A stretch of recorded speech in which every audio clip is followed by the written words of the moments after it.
दोस्तों एक लड़के का 2 दिन बाद फांसी का सजा होना रहता है। इसके बाद जेलर साहब जो होते हैं उस लड़के से आकर पूछते हैं कि देखो तुम्हारा 2 दिन बाद फांसी होना है, इसलिए तुम्हारी आखिरी इच्छा क्या है। तो दोस्तों वो लड़का पहले तो सोच विचार करता है। इसके बाद सोच विचार करने के बाद वो लड़का जो होता है जेलर साहब से कहता है कि सर ऐसे भी मेरा 2 दिन बाद तो फांसी होने वाला है, तो अगर आपको मेरा आखिरी इच्छा पूरा करना है तो मैं अपने पत्नी के साथ एक रात बिताना चाहता हूँ। इसके बाद जेलर साहब उस लड़के से फिर कहते हैं कि ये क्या बेतुकी बात है। तो लड़का कहता है कि सर मैंने बहुत ही सोच समझ के ये फैसला लिया हूँ कि मैं अपने पत्नी के साथ एक रात बिताना चाहता हूँ। अब दोस्तों जैसे ये बात लड़का जेलर साहब को बोलता है तो जेलर साहब उसकी बातों को सुनकर दंग रह जाते हैं। इसके बाद जेलर साहब सोचने पे मजबूर हो जाते हैं कि आखिर इसका 2 दिन बाद फांसी होना है। अगर मैं इस लड़के को आखिरी इच्छा नहीं पूरा करूंगा तो ये 2 दिन बाद इसका फांसी हो जाएगा। दोस्तों उस लड़के का भी आखिरी इच्छा था कि मैं अपने पत्नी के साथ एक रात बिताना चाहता हूं, तो इसमें जेलर साहब भी काट नहीं सकते थे। इसके बाद जेलर साहब भी जो होते हैं उस लड़के को आखिरी इच्छा पूरी करने के लिए राजी हो जाते हैं और फौरन जो है कि उस लड़के के घर पर खबर भिजवाते हैं और उसकी पत्नी को बुलाने का आदेश दे देते हैं। तो दोस्तों उस लड़के का पत्नी जब उस जेल में आती है तो आखिर वो अपने पत्नी के साथ ऐसा क्या करता है। तो दोस्तों आज की कहानी बहुत ही रोमांचक है। दोस्तों कहानी को पूरा सुनिएगा। दोस्तों कहानी पूरा सुनाने से पहले आप लोग से एक छोटा सा रिक्वेस्ट है कि अगर आप मेरे चैनल पर पहली बार आए हैं तो चैनल को सब्सक्राइब करके वीडियो पर एक लाइक जरूर कर दीजिएगा। और दोस्तों आप मेरे कहानी को कहां से सुनते हैं हमें कमेंट बॉक्स में लिखकर जरूर बताइएगा। आइए दोस्तों इस कहानी को पूरा जानने और समझने के लिए थोड़ा सा इस कहानी को पीछे चलते हैं। दोस्तों ये कहानी शुरू होता है उत्तर प्रदेश के अलीगढ़ से। दोस्तों अलीगढ़ में 2 सगे दोस्त होते हैं, जो एक दोस्त का नाम होता है सुबोध और एक दोस्त का नाम होता है प्रमोद। दोनों बचपन से ही दोस्त होते हैं। इसके बाद साथ में पढ़ते हैं लिखते हैं और जैसे जैसे बड़े होते हैं उन लोग का दोस्ती और गहराइयों में बदलता जाता है। अब दोस्तों प्रमोद और सुबोध दोनों बहुत ही अच्छे खासे दोस्त होते हैं। वो जहाँ भी रहते साथ साथ रहते। इसके बाद सुबोध का जो है कि शादी हो जाता है। इसके बाद दोस्तों सुबोध का जब शादी हो जाता है तो 2 बच्चे हो जाते हैं, तो उसका सुबोध का जो है कि खर्च बढ़ जाता है। इसके बाद एक दिन वो प्लान बनाता है कहीं बाहर जाने के लिए। तो दोस्तों जब प्लान बनाता है तो अपने दोस्त प्रमोद से बोलता है सुबोध कि देखो मैं जा रहा हूँ अब बाहर कमाने के लिए, क्योंकि मेरा 2 बच्चे हो गए और अब खर्च बढ़ गया, इसलिए मैं बाहर जा रहा हूँ। तो सुबोध का दोस्त जो प्रमोद होता है कहता है कि दोस्त जब सब दिन दोस्ती निभाए हैं तो आज भी दोस्ती निभाएंगे और हम भी तुम्हारे साथ चलेंगे। इसके बाद दोस्तों दोनों दोस्त जो होते हैं सुबोध और प्रमोद दोनों जो है कि बाहर जाकर एक कंपनी में काम करने लगते हैं। दोस्तों कंपनी में जब काम करते हैं तो बहुत ही मेहनत से काम करने लगते हैं। इसके बाद दोस्तों समय धीरे धीरे बीतने लगता है और जैसे ही प्रमोद और सुबोध का 1 साल होता है तो और अच्छा वहां पे रहकर काम सीख लेते हैं और पैसा भी अच्छा कमाने लगते हैं। इसके बाद दोस्तों सुबोध जो होता है, सुबोध के साथ में एक लड़की जो है कि काम किया करती थी, उसका नाम वंदना होता है और सुबोध का जो है कि वंदना नाम की लड़की से बहुत दोस्ती हो जाता है।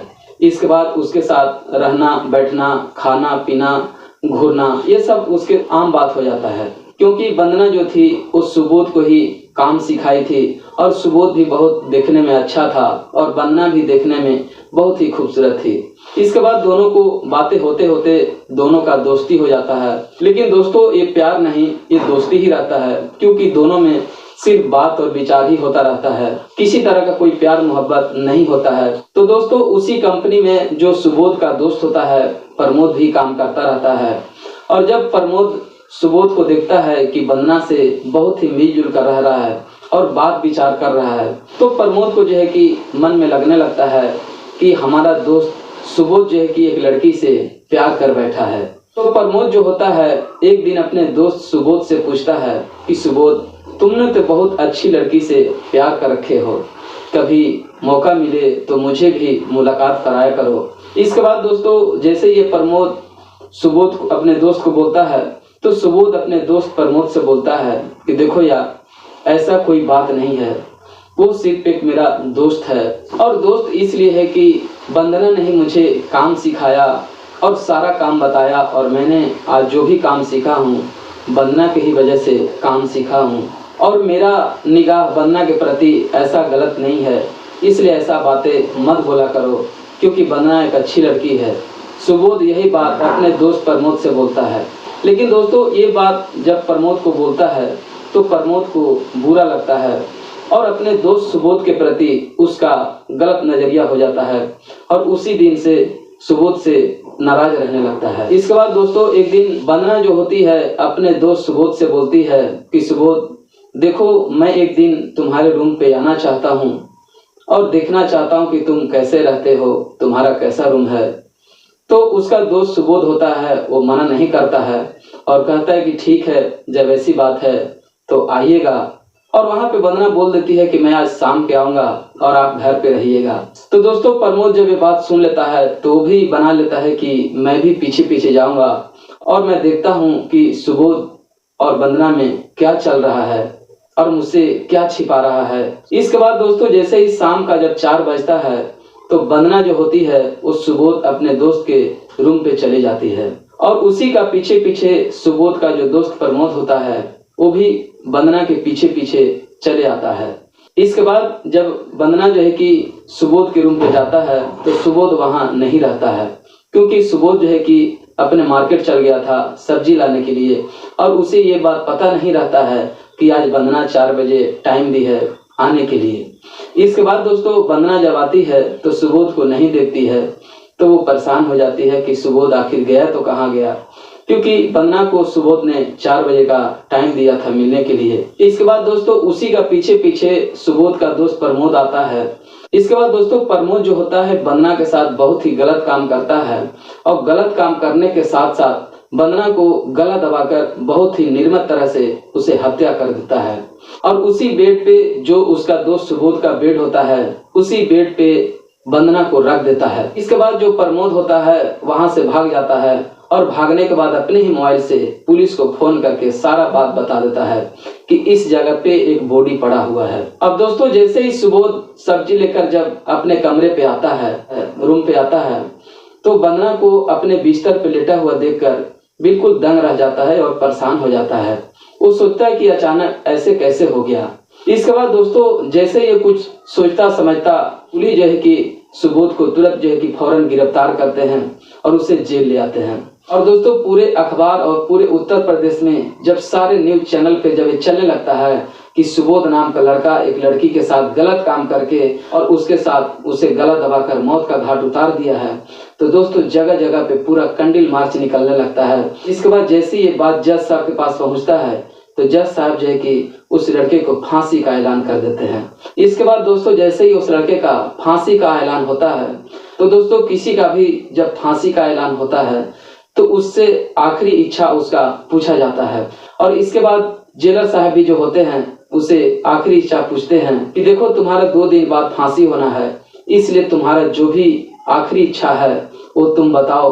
इसके बाद वो लड़का जो होता है सूरज कहता है कि सर, अगर आप माने तो मेरा आखिरी इच्छा यही है कि मैं अपने पत्नी के साथ एक रात बिताना चाहता हूँ। इसके बाद दोस्तों, जेलर साहब भी जो होते हैं उसकी आखिरी इच्छा के लिए तैयार हो जाते हैं, राजी हो जाते हैं कि ठीक है, ऐसे भी तुम्हारा 2 दिन बाद फांसी है तो आखिरी इच्छा तुम्हारा जरूर पूरा होगा। और जेलर साहब जो होते हैं उसे सहमति दे देते हैं। इसके बाद उस लड़के का पत्नी का खबर दिया जाता है, तुम्हारा पति का 2 दिन बाद फांसी होना है और उसकी आखिरी इच्छा यही है कि तुमसे एक रात मिलना चाहता है। दोस्तों, जैसे ये बात जब पत्नी को पता लगता है तो पत्नी तो पहले फुट फुट कर रोने लगती है, और उससे बहुत ज्यादा खुशी होती है कि चलिए, पति को फांसी होने से पहले कम से कम मैं अपने पति से एक बार मिल तो लूं। इसके बाद पत्नी जो है कि आती है। इसके बाद जेलर साहब का आदेश होता है कि इन दोनों का एक अलग वार्ड में शिफ्ट किया जाए, क्योंकि पति पत्नी दोनों ही रात में साथ बिताने वाले रहते हैं, इसीलिए वो लोग का दोनों अलग एक जनरल वार्ड में शिफ्ट किया जाता है। जिस रूम में उस लड़के को और उसकी पत्नी को एक रात बिताना रहता है, उसी रूम में एक कोने में छोटा सा एक ऑडियो वॉइस रिकॉर्डर सेट कर दिया जाता है और उस ऑडियो वॉइस रिकॉर्डर का कंट्रोलिंग वो जेलर साहब के पास होता है, जो जेल का मेन सुपरिटेंडेंट होते हैं उनके पास होता है। इसके बाद दोस्तों जब रात का समय होता है तो पत्नी जो है कि अपने पति के पास पहुंचती है जेल में, और जब अपने पति को हालत को देखती है तो बिल्कुल ही परेशान हो जाती है और फूट फूट कर दोस्तों जेल में ही उसकी पत्नी रोने लगती है। और सबसे पहले तो करीब आधा से 1 घंटा पति और पत्नी दोनों रोते हैं। इसके बाद पत्नी जो होती है बहुत ही स्वभाव भाव से अपने पति से पूछती है कि ये बताइए कि ये सब कैसे हुआ, कि आखिर मेरे प्यार में ऐसा क्या कमी रह गया था कि आप मुझे छोड़कर किसी औरों को साथ गलत काम करने लगे। क्या मुझ में कौन सा ऐसा सुंदरता का कमी रह गया था? मैंने आपको क्या वो चीज पूर्ति नहीं किया जो आप इस तरह से गलत काम किसी लड़की के साथ कर लिए और आज आपको ये सजा मिलने वाला है। दोस्तों पत्नी ये सब जब सारा बात बोलता है तो उसका पति जो है कि सिर्फ रोता रहता है और अपने पत्नी के बात सुनता रहता है, क्योंकि दोस्तों उस लड़का का कोई गलती नहीं था। इसके बाद पत्नी कहती है कि आप उसके साथ जब गलत काम किए तो उसे मार क्यों दिए? आपकी यही तो फांसी का सजा बन गया। दोस्तों जैसे ही ये पत्नी बात बोलती है, पति जो होता है फूट फूट कर रोने लगता है और अपने पत्नी से कहता है कि देखो दरअसल ऐसा कोई बात नहीं है, मैंने कोई ऐसा गलत काम नहीं किया है, मैंने वंदना को साथ गलत काम भी नहीं किया और मैं वंदना को मारा भी नहीं हूँ, यहाँ तक कि मुझे इस केस में फंसाया गया है। तो उसकी पत्नी बोलती है कि तो उसे मारा कौन, वंदना को किसने मारा और उसके साथ गलत काम किसने किया? तो उसका पति सूरज कहता है कि देखो मैंने किसी को मारते हुए तो नहीं देखा। इसके बाद पति अपने पत्नी को कहता है कि देखो वंदना एक दिन मुझसे कही थी मेरा रूम पे आने के लिए और 4 बजे का समय दिया था मुझसे मिलने के लिए, लेकिन मैंने उसी क्रम सब्जी लेने चला गया और मेरे रूम पे वंदना कब आई और क्या हुआ मुझे कुछ पता नहीं चला, लेकिन कहीं न कहीं इस काम में मेरा दोस्त प्रमोद का 100% हाथ है।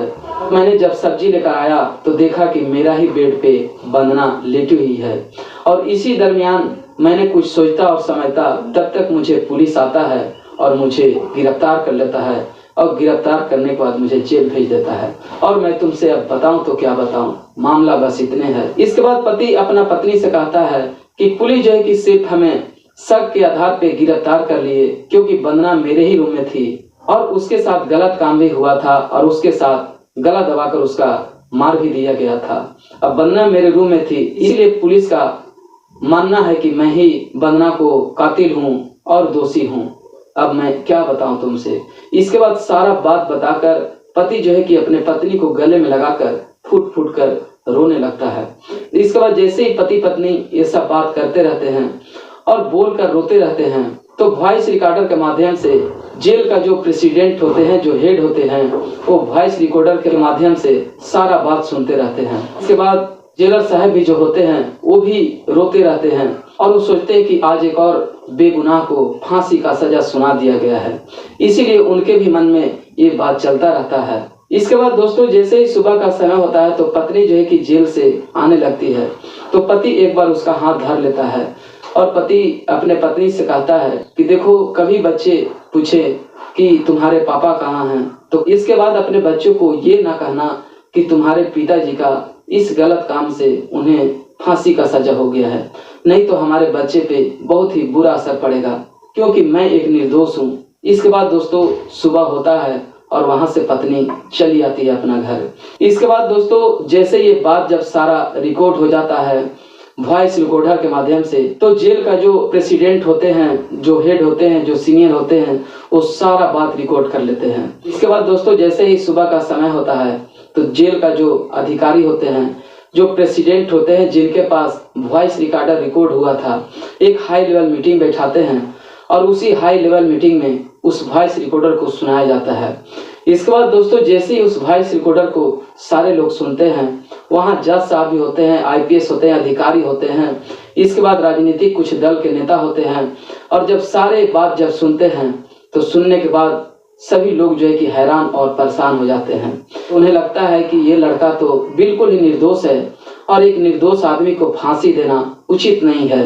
इसके बाद फौरन ही उस लड़के को फांसी की सजा पे रोक दी जाती है और इसके बाद सुबोध को घर पे फोन करके सूचना दिया जाता है कि आपका पति सूरज को बेइज्जत जेल से रिहा किया जाता है, यानी कि आपका पति का फांसी दिया नहीं जाता है। इसके बाद दोस्तों पुलिस जो होते हैं सुबोध का दोस्त प्रमोद को पकड़ कर लाते हैं और उसे जेल में भर देते हैं।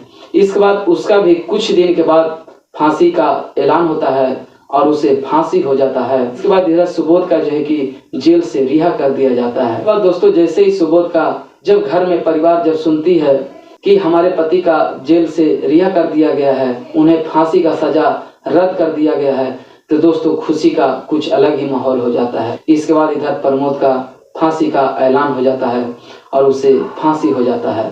तो दोस्तों आज की कहानी यही था। दोस्तों कहानी यहीं पर समाप्त होता है। और दोस्तों अगर आप मेरे चैनल पर पहली बार आए हैं तो चैनल को सब्सक्राइब करके वीडियो पर एक लाइक जरूर कर दीजिएगा। धन्यवाद दोस्तों।